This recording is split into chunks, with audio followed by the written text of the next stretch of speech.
কে জমা রেখে তার থেকে যে লভ্যাংশ পায় সেটা গরিব মিসকিনকে দান করে দেওয়া যাবে কিনা। জান্নাত নূরে আমি অনেক গান দিয়ে ভিডিও করি, কিন্তু ওই ভিডিওগুলো আমার স্বামী ছাড়া কেউ দেখে না, এতে কি আমার গুনাহ হবে? আমি 1,00,000 টাকা ব্যাংক ডায়েরি থেকে আপনি লিখেছেন, আমার তাহাজ্জুদ পড়ার খুব ইচ্ছা, কিন্তু কেন জানি না খুব ভয় করে, মনে হয় পেছনে কেউ আছে। এই ভয় কিভাবে দূর করব? এই ভয় দূর করবার জন্য আপনি লাইট জ্বালিয়ে তাহাজ্জুদ পড়তে পারেন। অনেকে মনে করেন যে অন্ধকারে তাহাজ্জুদ পড়তে হয়, এরকম কোনো কথা নেই যে অন্ধকারেই তাহাজ্জুদ পড়তে হবে। আপনি চাইলে লাইট জ্বালিয়ে তাহাজ্জুদ পড়তে পারেন। আর যদি তাও আপনার মধ্যে ভয় কাজ করে, তাহলে সেক্ষেত্রে ভয় দূরের জন্য আপনি কোরআনে কারিমের শেষ 3টা সূরা, সূরা ইখলাস, সূরা ফালাক, সূরা নাস 3 বার শোয়ার আগে পড়ে হাতে 2 হাত কোষ করে ফু দিয়ে এরপরে পুরো শরীরকে আপনি মুছে নেবেন। এবং সেই সাথে ভয় দূরের জন্য আল্লাহ তাআলার কাছে বিভিন্ন রকমের দোয়া আছে, সেগুলো পাঠ করতে পারেন। একটা নির্দিষ্ট দোয়ার কথা আমরা বলতে পারি। নবী সাল্লাল্লাহু আলাইহি ওয়াসাল্লামের কাছে দোয়া করতেন, আল্লাহুম্মা ইন্নী আউযু বিকা মিনাল আজজি ওয়াল কাসাল ওয়া আউযু বিকা মিনাল বুখলি ওয়াল জুবন ওয়া আউযু বিকা মিন গালাবাতিদ দাইনি ওয়া কাহরির রিজাল। আল্লাহ, আপনার কাছে আমরা পানাহ চাই অক্ষমতা থেকে এবং পেরেশানি থেকে। ওয়া আউযু বিকা মিনাল বুখলি ওয়াল জুবন, আল্লাহ আপনার কাছে আমি কৃপণতা থেকে এবং ভীরুতা থেকে, যে ভয় পাওয়া থেকে আমি আপনার কাছে পানাহ চাই। এই মর্মে আল্লাহ তাআলার কাছে দোয়া করবেন ইনশাআল্লাহ তাআলা। তাছাড়া ইমানদার আল্লাহ তাআলার উপর ভরসা রাখবে।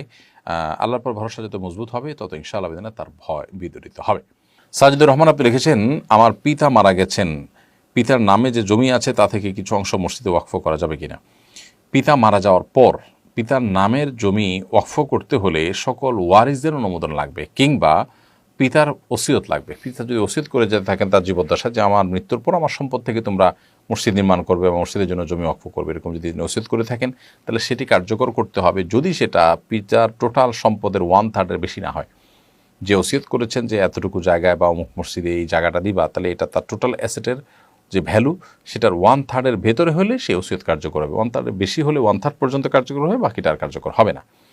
এটা হলো পিতা যদি ওসিয়ত করে। যদি পিতা যদি ওসিয়ত না করে, আপনি সন্তান হিসাবে নিজে উদ্যোগ নিয়ে বাবার জন্য এটা করতে চান, তাহলে সেক্ষেত্রে সমস্ত ওয়ারিস, আপনার ভাই বোন যারা পিতার মৃত্যুর পর তার সম্পদের ভাগ পাবেন, তাদের সবার অনুমোদন লাগবে এবং মৌন সম্মতি, তাদের সন্তুষ্ট চিত্তের সম্মতি, এটা কিন্তু লাগবে।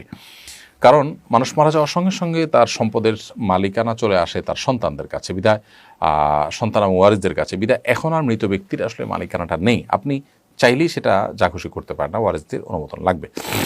রদিয়া ইসলাম আপনি লিখেছেন, আমি অনেক গান দিয়ে ভিডিও করি, কিন্তু ওই ভিডিওগুলো আমার স্বামী ছাড়া কেউ দেখে না, এতে কি আমার গুনাহ হবে? আপনি গান দিয়ে ভিডিও করেন বলতে আপনার ভিডিওতে ব্যাকগ্রাউন্ডে মিউজিকে হয়তো গান টান রাখেন, এই তো। ব্যাকগ্রাউন্ড মিউজিক গান তো আপনার জন্য হারাম।